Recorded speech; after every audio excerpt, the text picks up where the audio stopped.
Once you've composed a chord groove for your song, you'll want to create one or more melodies. These melodies can serve as a hook, a melodic intro, or to support the lyrics.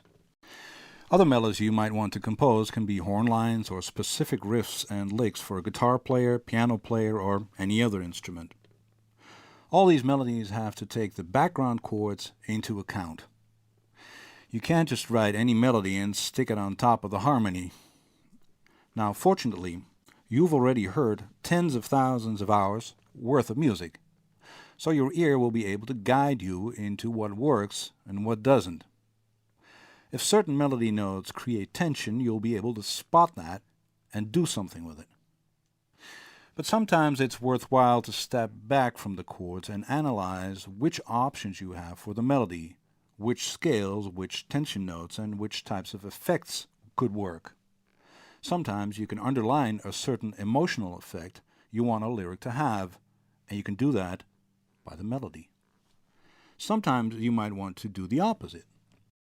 To get a better grip on how melody and harmony interact, let's go through some examples. In each of them, I'll target certain notes to show what this does to the atmosphere of a song or song section. Note that because of the broadness of this subject, I can't give you examples in all the possible styles. The groove and background you'll hear only serves to show you the effect certain melody choices have on top of the background chords.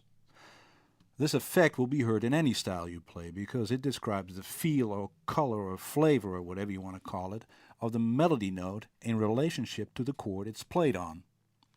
This is true for country or thrash metal and from blues to Chinese polka.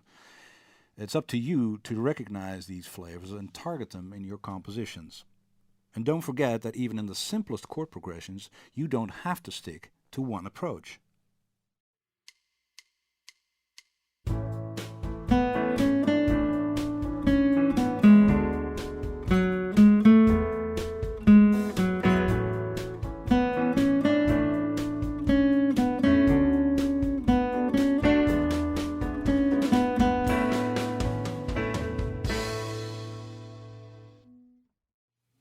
This is, as you can hear, a pretty horrible melody.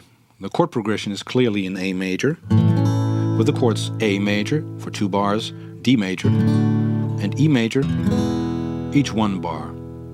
A repeat of those 4 bars and ending on A major. Even if it only uses scale notes from the A major scale, the melody does not take the underlying chords into account. It goes all over the place, creating a lot of tension. When you're composing melodies, these tension notes will stick out like a sore thumb. When you design a melody by singing on top of the chords or playing a melody on your guitar, you naturally want to resolve that tension.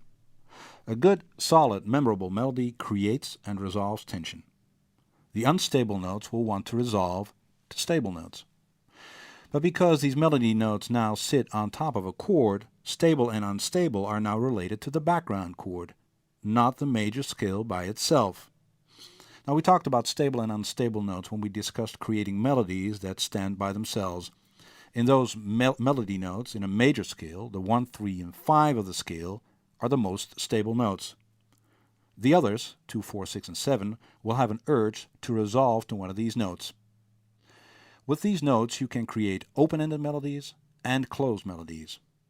But on top of a chord, these melody notes will enter into a relationship with the chord tones. And a melody note will feel stable if it's part of the chord.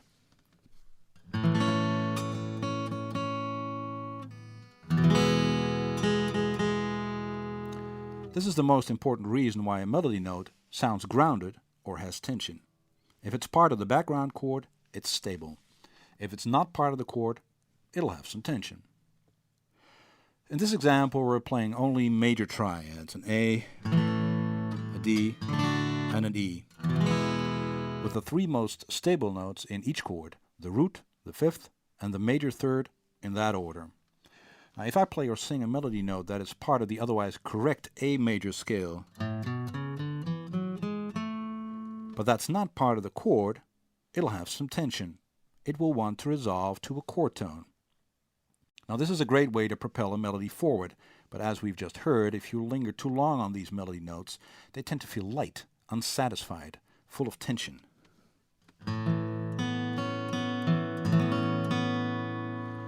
This tension resolves once you land on a chord tone of the background chord.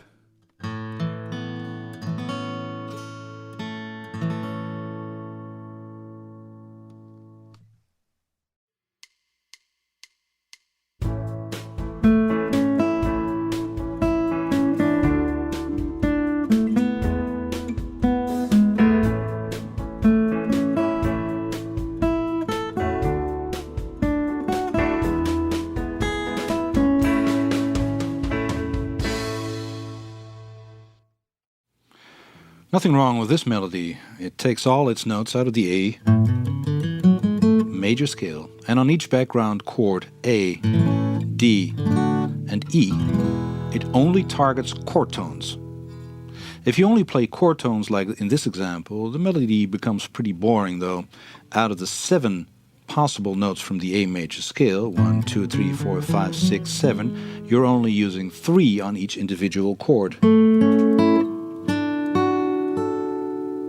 All the tension notes are gone, which makes the melody predictable and yawn-inspiring. As with a lot of aspects in life, a melody needs tension and release.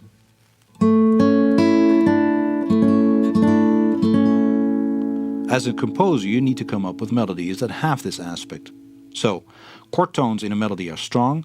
Use non-chord tones to create some tension.